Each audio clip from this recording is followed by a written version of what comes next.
everybody, and welcome back to another episode of From BA to Broadway. You know who it is. It's me. It's Mr. Brennan Stefanik, and I'm bringing you your general programming reminders. Folks, every Monday we are here with the main episode. Every Friday we are here with our mini-series In the Spotlight.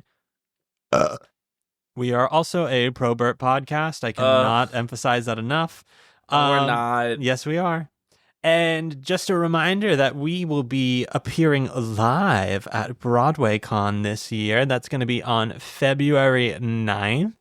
It's going to be at 10:45 a.m. and we would love to see y'all there. We will be announcing our guest on Monday, so get excited. It's going to be awesome. I am pumped. I think y'all are going to be just as pumped. But that's enough about that. That's not why we're here today, folks. It is Friday. I am, of course, not here alone. Who are you here with? Who am I here with? Folks, it is Mr. Daniel J. Solly. Danny, what's going on? Not much. What's going on with you? Not too much, you know? Not too much. Just living the dream. Living the freaking dream, man. Oh, I'll say. That's all we're doing. Yeah, literally. Yeah. Danny, what are we talking about today? Today we are talking about Sunset Boulevard. Sunset Boulevard. Oh my god. This is an exciting episode because we just saw it 2 nights ago. We saw it this week. We saw it. I don't know what day it is or what night it is. Some evening this week. We saw it this week. So we are going to talk about it. Starring Mandy Gonzalez as Norma Desmond. Whoa, what a coincidence. A coincidence. Coincidence that we happened to see this performance in particular. Oh, I was like, are you teasing that Mandy's coming on the pod? Oh my god, that would be crazy. You're like, what a coincidence. Mandy was there and she'll be on my show too. Mandy, come on in. No, I know for me and I think for you too, this was our first interaction with Sunset Boulevard. I did not know anything about it. I didn't even know the plot. I didn't know a single song from it until I walked into that theater and saw the production. Same. Sunset Boulevard, for those of you who are not in the know, is a musical with music by our very own Sir Andrew Lloyd Webber. Is this? No, we did Cats. I was like, is this our first Andrew Lloyd Webber? No. With lyrics and libretto by Dan Black and Christopher Hampton. The show is actually based on a 1950 film, and the musical follows Norma Desmond, an aging silent film star who refuses to accept that her stardom has ended. So she hires a young screenwriter named Joe Gillis to help set up her movie comeback.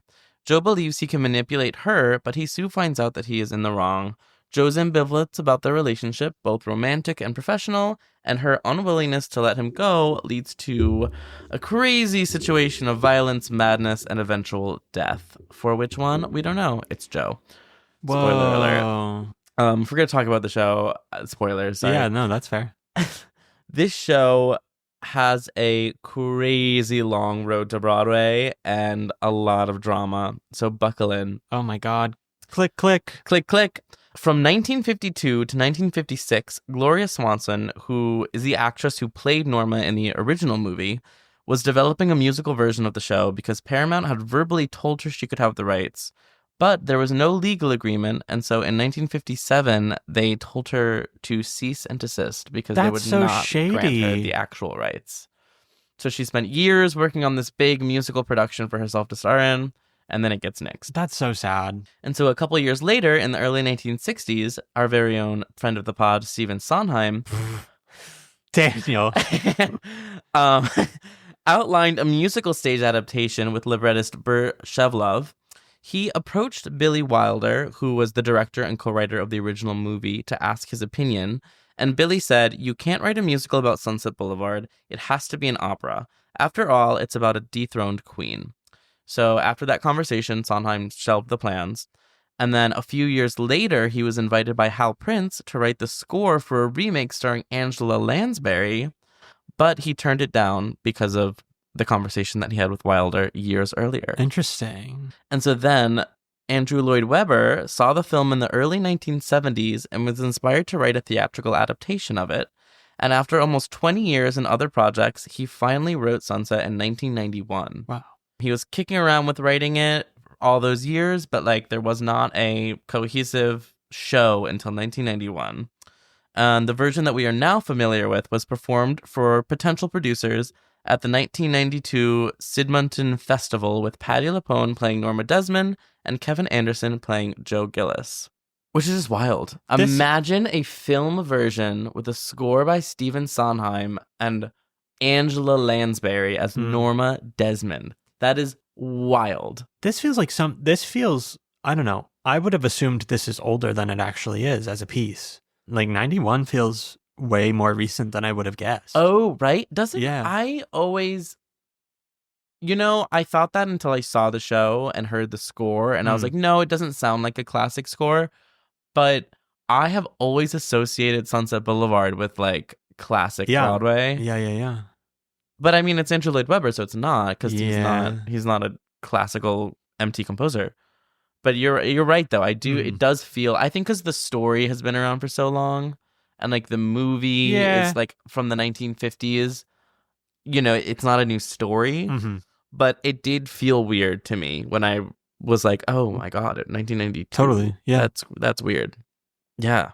Mm. And so we've talked about the drama before, but we're going to give a little rundown because that's how it all bleeds together. Give us the summary. Original West End production was directed by Trevor Nunn and Bob Avian, and it opened in July of 1993 at the Adelphi Theater, starring Patti LuPone and Kevin Anderson. And so the plan, as outlined by Andy Weber, was that Patti LuPone was going to open this production as Norma Desmond. This was going to be like the first production of Sunset Boulevard, leading to a Broadway transfer. And he was like, you are my Norma. You will play the part, and you will be the Norma on Broadway. And that was their agreement. That was her contract. That was the promise. While they were performing the West End production, which was not actually getting very good reviews, Andrew Lloyd Webber decided to open up an American production in LA at the Shubert Theater in December of 1993. And this production starred Glenn Close as Norma, Alan Campbell as Joe, George Hearn as Max, and Judy Kuhn as Betty.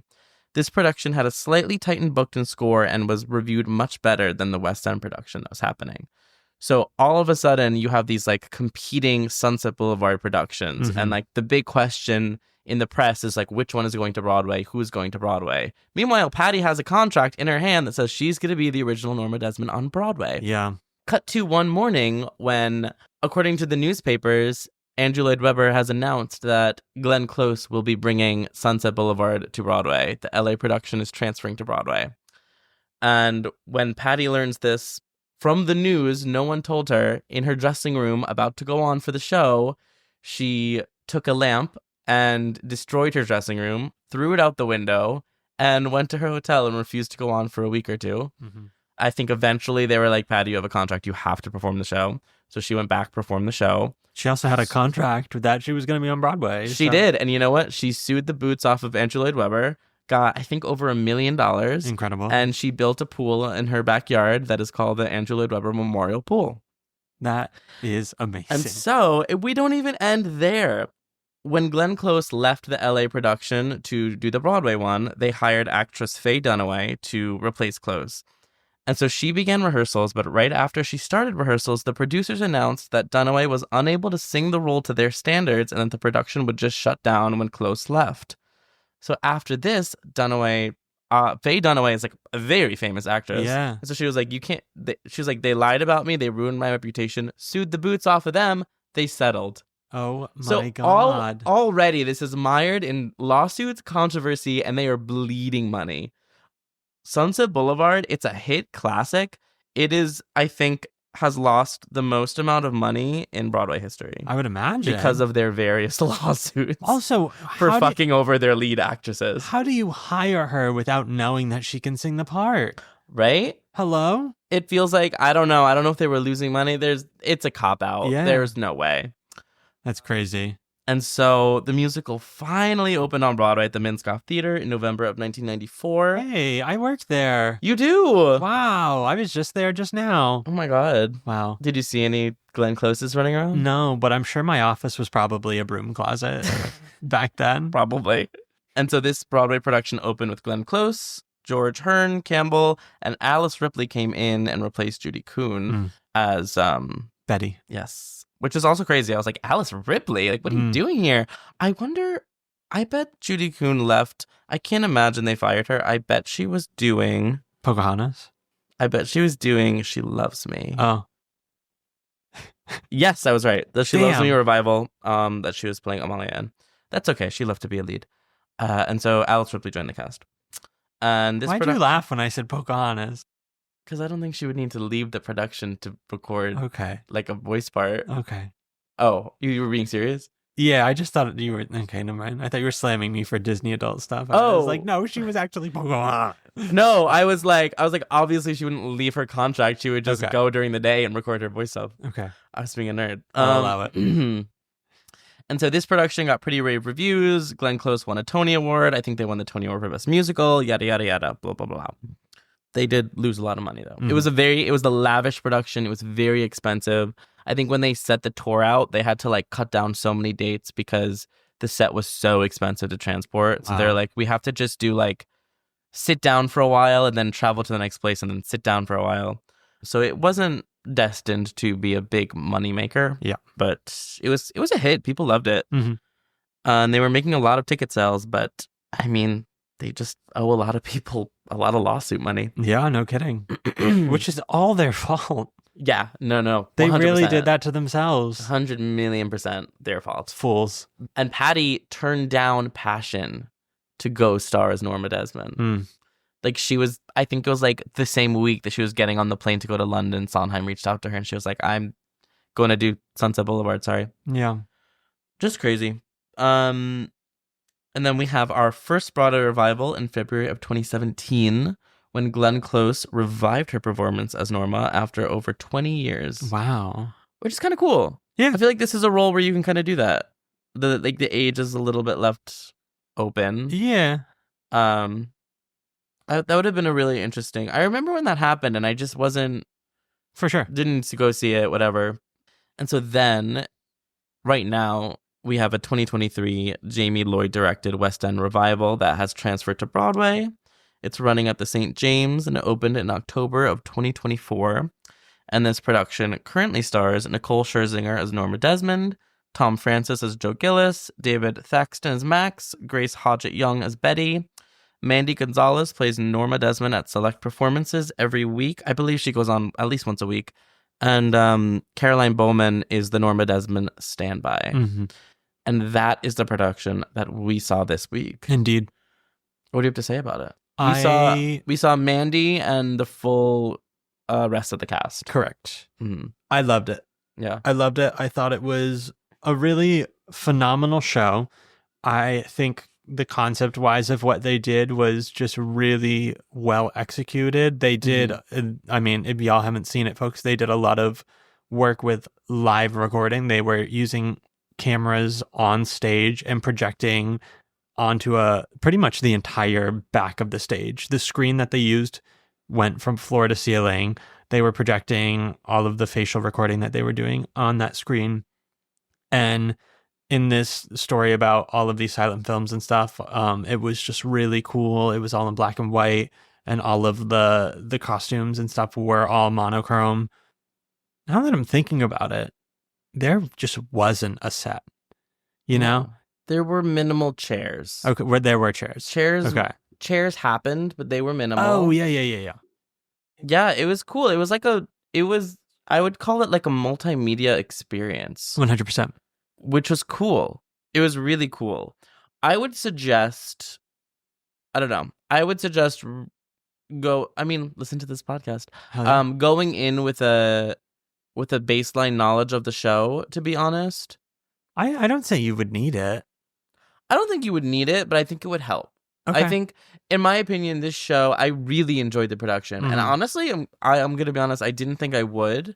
Okay. It did, was for kind of no reason. I just was not excited about it. It was one of those things where I was like, I feel like I, as a thespian, should know this, so I should see it. Yeah, but we won the lottery. That's why I went. I wouldn't have gone otherwise. Yeah. And I'm very glad that I did because I really, really enjoyed it. I did kind of wish that I had known the show going in. Because for me, I was like, I'm watching a really brilliant concept of this musical. Okay. And I wish that I knew the source material well enough to appreciate the concept. I kind of feel different. I feel like conceptually, I think I like this being my first experience with Sunset Boulevard. Really? You know, I don't think I would have liked to see it in a more traditional setting with color and a full set and all that kind of stuff. That feels like, I honestly don't think I would have enjoyed it as much if that were the case.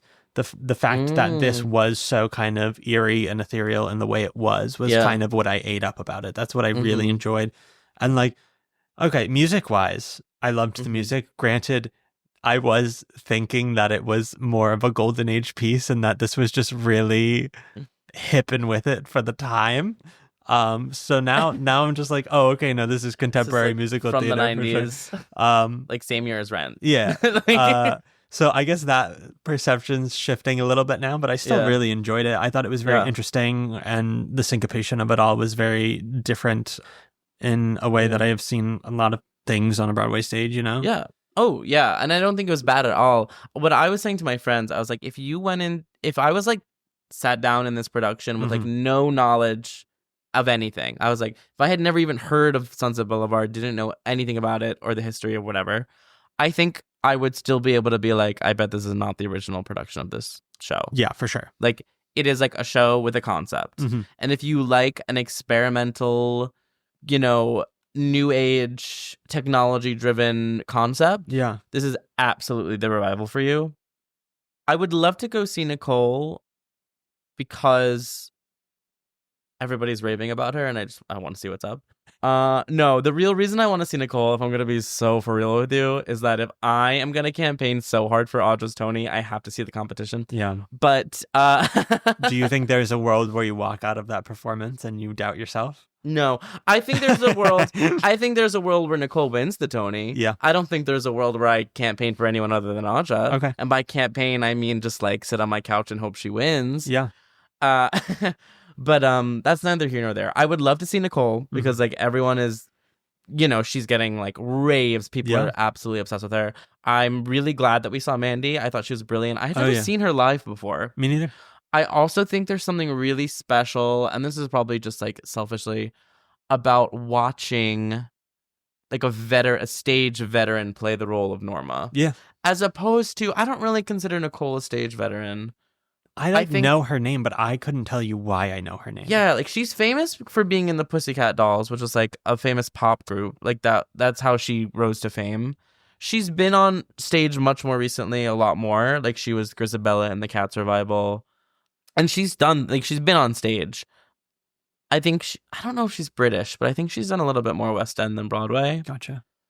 But I don't know. I think Mandy Gonzalez is just a Broadway veteran. It felt so right. Like, and there's something about watching a Broadway veteran take on the role of Norma Desmond. Yeah.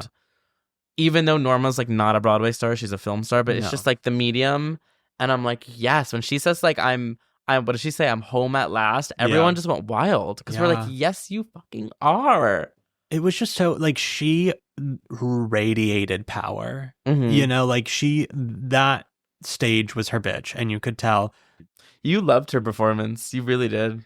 I thought it was just phenomenal. Like it was one of those things where it just felt so right. I was like, wow, she was born to play this role eventually, and now is the time. Now is the time for her to do this. Yeah. She knows it, and because of that, I know it now. I gotta watch the original film too. Because I think it's also, I don't think it's a wrong choice, but I think it's an interesting choice in these productions to have Norma be sexy.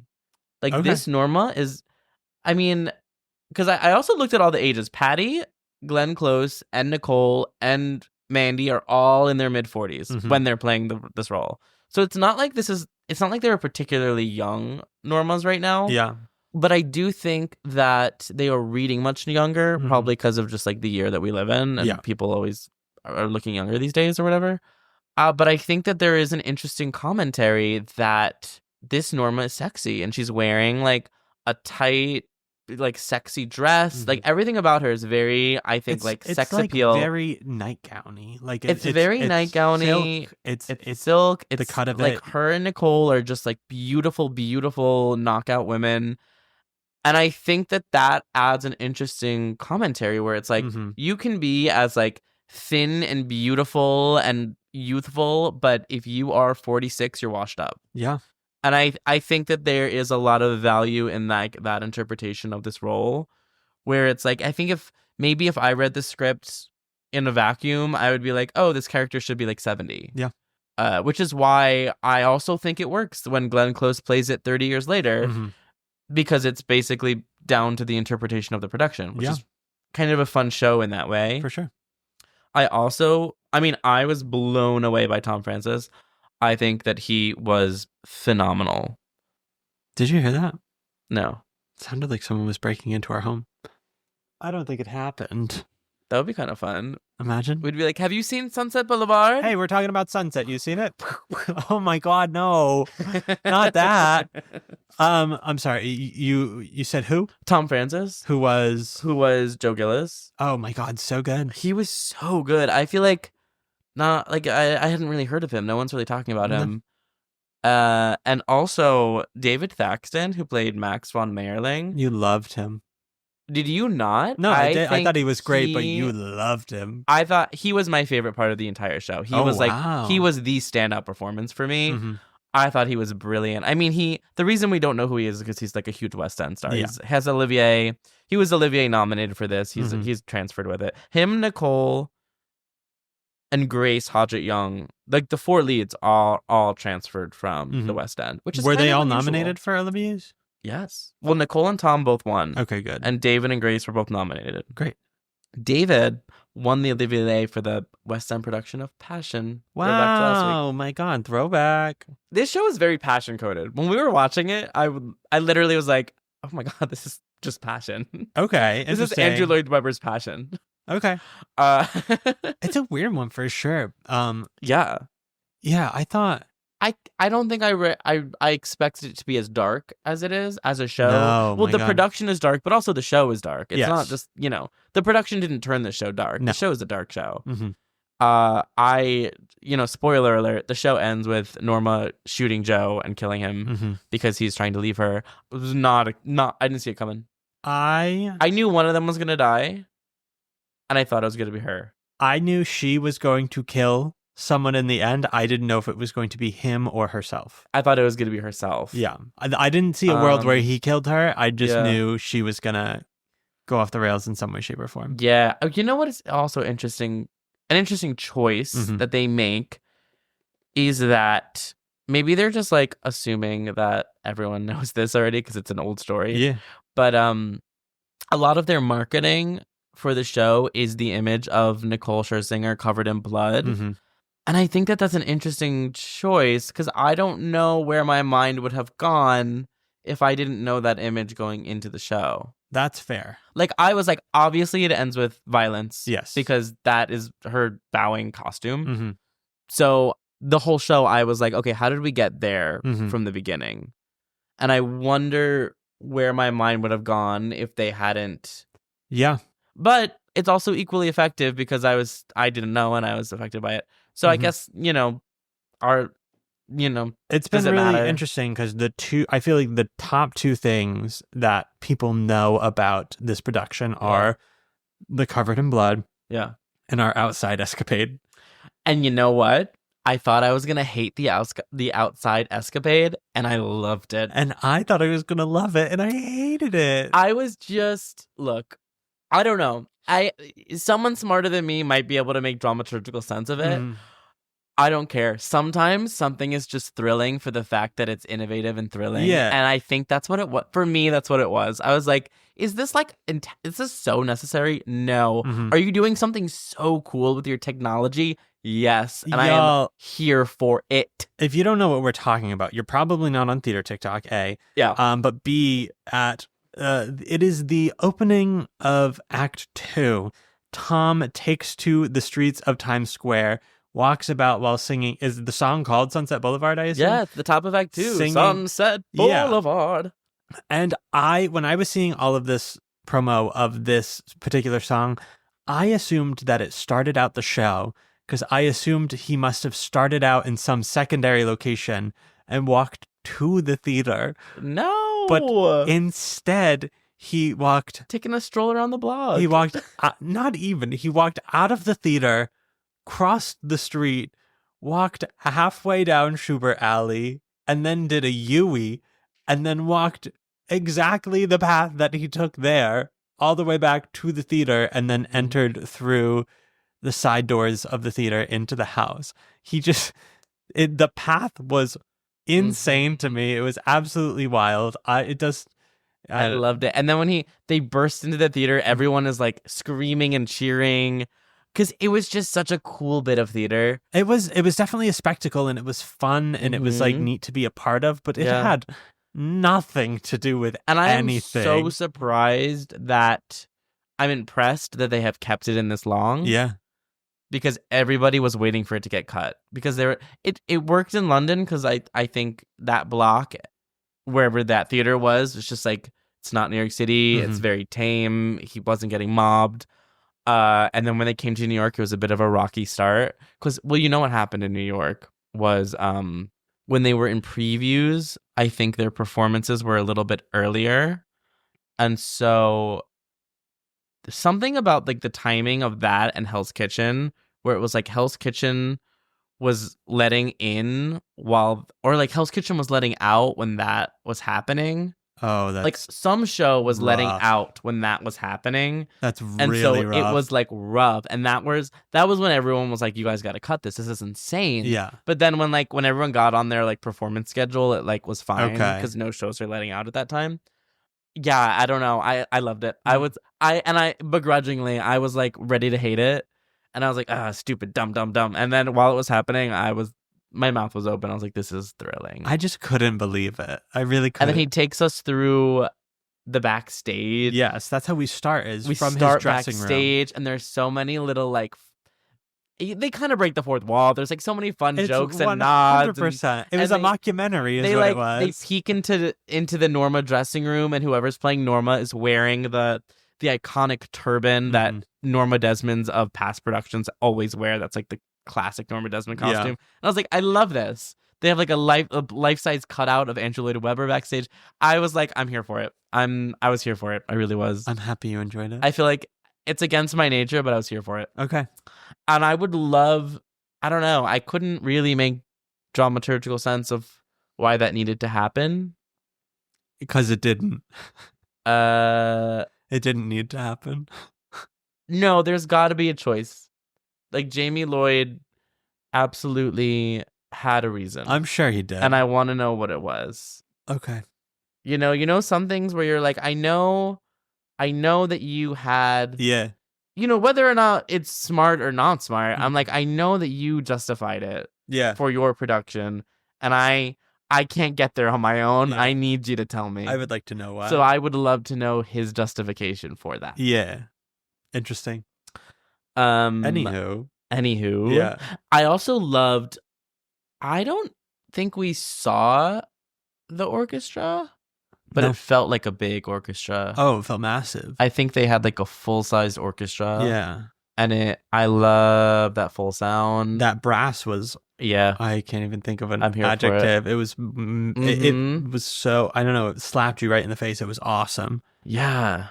It just felt... It did. It felt very inventive. And I really recommend seeing it. I would say 9.9 out of 10. Is that your favorite show? Oh, you haven't seen any of the shows of this season? No. Okay. But out of just like a show that's been around, this being a first experience to it, having a concept. Yeah. There were only two things that I didn't like about it, and they were so small in the grand scheme of things. I guess three, because there were two socks, not just one sock. Sock? Yeah. Oh, you hated that costume choice. Just say it. The tube socks. Folks, if you see this production, you will know exactly what I'm talking about. I hated our outside escapade, and I hated the tube socks, and that was it. Yeah, I didn't love the tube socks. I didn't love them.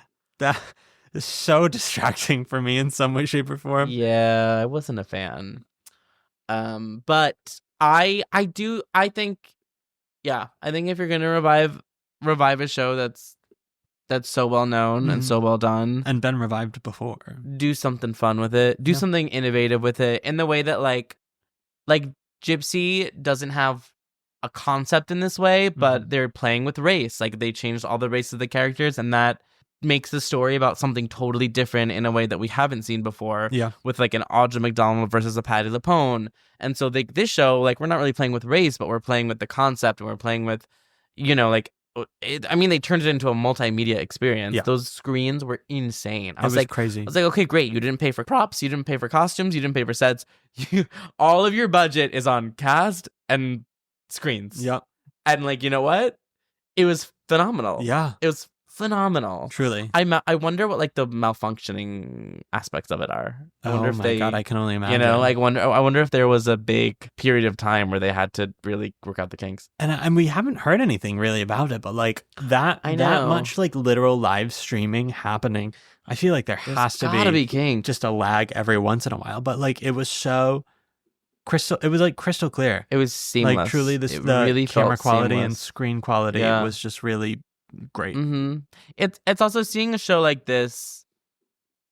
I was like, it takes real vision, I think, to take a show like Sunset. Yeah, I think it's one thing to like create theater that's like innovative and cool and techy.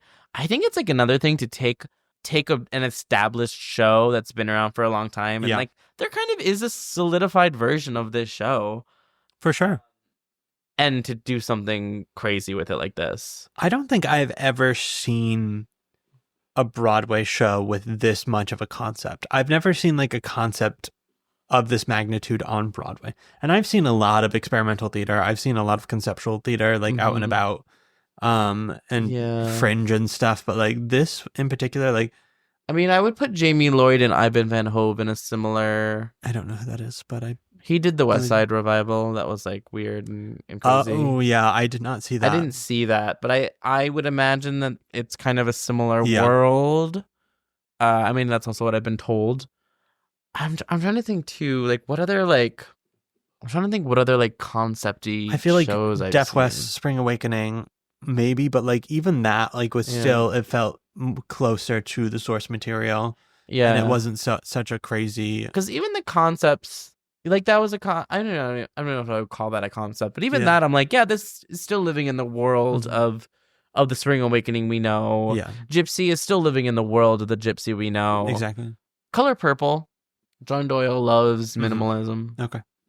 Like even like the thing with this too, like I don't know, it felt, obviously it wasn't, but like it felt black and white, in a way that was really kind of crazy to perceive. No, I mean it was the screens were black and white. Yeah. The live cameras.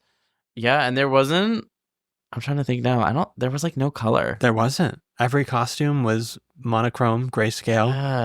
Yeah, and it was one of those things that I don't think I actively was like, oh, I think they just let it. And we her were lip talking color. Yeah. What about her lip color? I feel like was she wearing? I feel like she was wearing red lipstick. I think she's probably wearing a red lip.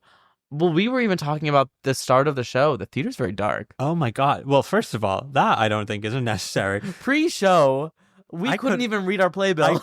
I could not see. We both were like, shit in that TV. We were like, are we going crazy? Like, why? You know what I didn't like? What? I'm just gonna get on my high horse for a second.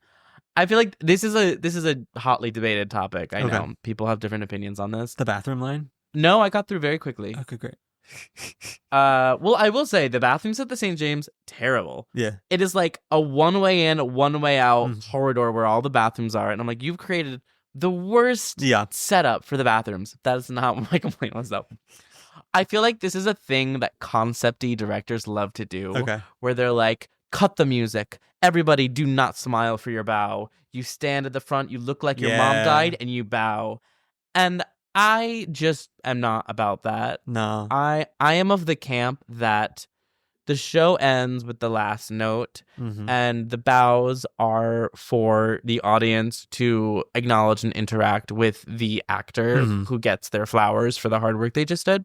I feel like that's where you can kind of start to attach the art to the artist. It's you can see the person behind. Yeah, and I think that's when there can be a mutual celebration. Yeah. And that is when, in particular, I love to see when an understudy is on and the whole cast is so excited and they're jumping up and down. Like we saw an understudy on. I couldn't tell you which one it was because no one. They were all like their mom just died, and this wasn't on the actors. This was clearly the direction. Totally. And I don't like that direction. I am like when the curtain, like the show's over. Yeah. You guys aren't bowing. You're not Norma Desmond bowing. You're Mandy Gonzalez bowing. Mm-hmm. I want her to have the license to be herself and like join in our celebration of the work that was just done. And that is my 2 cents. I agree wholeheartedly. Mm-hmm. I think you hit the nail right on the head there. Yeah. And I'm also like, it feels a little awkward, especially in a show that ends in the way that like Sunset ends on like a really downer, she just killed him. She's going through a psychotic break. The reporters and the police are there, and she thinks that it's Agnes DeMille coming to get her on set. Yeah. And like that's how the show ends. And then on top of that, when you just like are bowing with like stone faces, I felt like awkward. Yeah. Being like, wonderful job. Like it felt like it's one of those things where it feels like they're being pretentious, even though it's not their fault. Oh yeah. It's not, let me be clear. This is all a director thing. It's not the actors. But it makes it feel that way. It does feel like, it feels like the artists are like, oh, my high art. Yes. We have to. You're welcome. Oh, yes. You're welcome for what we just gave you. And I'm like, let them freaking smile. And I saw it. Because we were sitting kind of close up. I saw it on some of their faces. I was like, you're so happy. Yeah. I'm like, you were like, like a lot of these people are living their, all of them are living their like Broadway dreams. And there I'm were like, so many debuts. And I saw like in their eyes, I was like, you are so fucking thrilled to be making a Broadway bow right now. And you're not allowed to share that with us. Yeah. So that is something that I hated. Agreed. And I don't like it. I think that concept-y directors love to do it because they're like, oh, it's art, it's serious, it's weird, it's blah, blah, blah, blah. I'm like, no, it's over. Yeah. The art's over. Yeah. The blackout happened, all right? 100%. We get it. We know. I'm also obsessed with the fact that she killed him in a blackout. She shoots him in a blackout. Kurt, like, lights up on the bows, and he's covered in blood. Never saw it happen. I was like, you're making Didn't this happen man in the scene. You're making this poor man's take an extra shower. He had to exit the stage, cover himself in blood to come out for the bows. I was like, I'm obsessed with it because it's just one of those things, like we've all been there in a rehearsal and the director's like, oh, and a cherry on top, this, and everyone's like, okay. Yeah, you sure about that? Okay. Yeah, I was just gonna like put my shirt on and go home, but now I have to take a shower. Gonna have to add something to my rider here, I guess. Yeah, I thought that was hysterical, but yeah, no, I would very, very highly recommend this production. Yeah, go see it. Go see it. It's a hot ticket. I mean, everyone's telling you to go see it. We're gonna also tell you to go see it. I would have spent more money on that ticket for sure. Like, I'm glad we won the lottery. Don't get me wrong. Like, we're cheap. Feel free to Venmo me some more. No, literally. I mean, we're Broadway on a budget for sure. But like, that's something that I would say if you're thinking about it, it is worth it. Yeah, do it. And I mean, the Mandy tickets are cheaper, and go see Mandy Gonzalez. Yeah, go see Mandy Gonzalez. Hashtag liberals for Mandy. Our liberals for Mandy. Get out of here, MAGA Sunset Lady. Yeah. I feel like I do that mostly as a meme now, and people get a little defensive when I say that. You coined that phrase on this podcast, I did. It is stuck. I cannot think of her any other way now. I know, MAGA Sunset Lady. Yeah. Look, all I'm gonna say is she never said no. She never said she didn't. I was texting my mom the other night, and I was like, yeah, we're going because there's a cover on, because apparently the normal lady is a MAGA lady. And she's like, I don't know what that means. That's why I had to spell it out for her. She was like, oh, okay, gotcha. God. I put it on my Instagram, liberals for Mandy. And so many people responded being like, don't discount Nicole, blah, blah, blah, blah. And I was like, I want to be clear, I won the lottery. If I had won the lottery and Nicole was on, I'd be seeing Nicole. Yeah. Like, this is mostly a meme that I think is funny, and you guys are all upset. And also, if we can't laugh at our divas, what can we do? Also, just say you didn't vote for them. If we just can't, say it. Look, we love our divas. If we can't make fun of them and laugh at them, what can we do? Yeah. We're in unprecedented times right now. Just like, And we're, you know we're what? allowed to have these I feelings. maintain that she probably is a Republican. I feel strongly that she is. Doesn't mean she's not talented. Doesn't mean I don't want to see her normal. Yeah. But I maintain she probably voted for Trump. Mm-hmm. That is all I'm going to say. Whatever. Yeah. I'll probably still go try and see her, though. We're not just on because people are Broadway, so raving. who are we to say? I do love the, like, Elphaba and Norma pipeline. Yeah, I guess so. Mandy Gonzalez, iconic Elphaba. Caroline Bowman. Stephanie J. Block did it at DC a couple years ago. You know what? I thought they were going to transfer that one. Interesting. This sounds sacrilege. I'm kind of glad they didn't. Oh my God. She's having a heart attack somewhere right now because you just said that. Well, she got to do Into the Woods, so it's fine. Are you okay? Well, no, I'm just like, Okay. I'm glad that we got something new. Because I think that one was a very standard Understood. Sunset Boulevard production, and I would have loved to see Stephanie J. Block sing those songs. Yeah. She should come in and be the star Norma.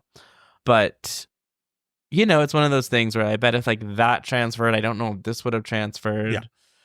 Or it could have been fun and we could have had two competing Sunset Boulevard. I wonder if this History ever repeats happened. itself. Has that ever happened? What? Like two competing Broadway revivals of the same show? Probably not. I was like, you started off the story with two competing productions of Sunset Boulevard. No, but I'm imagining like same season, two revivals of the same show. I bet licensing would never allow that. I don't know. I'm like, I really want Gatsby, ART Gatsby to come here just for that. I want it to come just for that reason, but I don't know. I just got my tickets for... I just got my tickets for Floyd Collins. You don't know what that is? I don't know what that is. It's what Jeremy Jordan left Great Gatsby to do. Oh, okay. It's like the new Adam Ghetto musical that's Lincoln Center. Okay. It's new? What? It's a new musical? I believe it is... I don't know.